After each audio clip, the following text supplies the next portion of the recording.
Ouais, bonjour, chers agriculteurs, j'espère que vous allez bien. Aujourd'hui, je viens avec quelque chose de très important. Je viens à constater que depuis fort longtemps, la majorité de ceux qui me contactent, bien sûr, sur Internet, en privé, ont toujours eu besoin de faire un puits d'un projet agricole.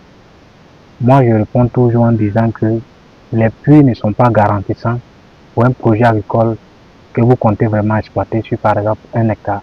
Même si vous creusez plusieurs puits, c'est pas garantissant. Les puits, c'est une quantité d'eau qui est en dessous que vous ne maîtrisez pas.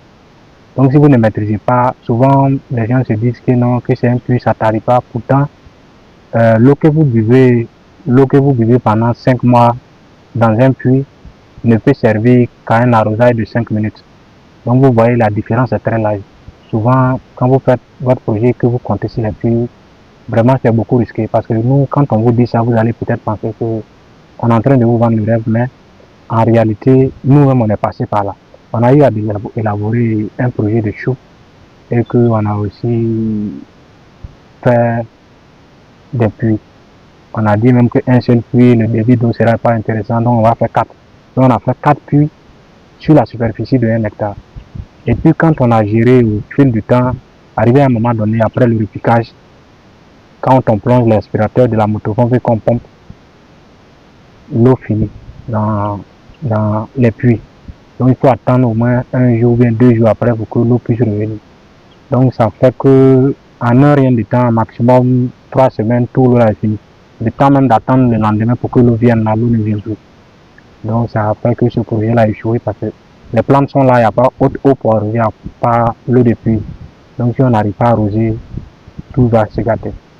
Donc c'est la sécheresse qui a tué ce projet-là.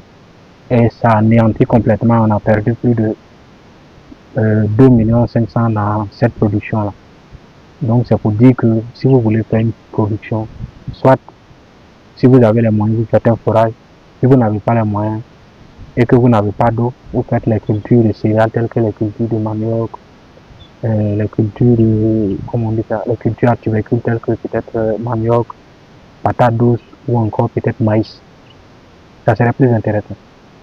Ou encore même si au lieu de peut-être faire du maïs, si vous avez peut-être un terrain où il n'y a pas de l'eau et que vous voulez forcément faire du maraîchage, vous partez acheter ou bien louer un terrain ailleurs où il y a de l'eau à proximité et puis maintenant vous faites le projet de votre production maraîchère et là maintenant quand l'eau est là, quand c'est un barrage ou bien un coup d'eau, vous êtes sûr que même si ce taux là d'ici va tarir, même quand vous creusez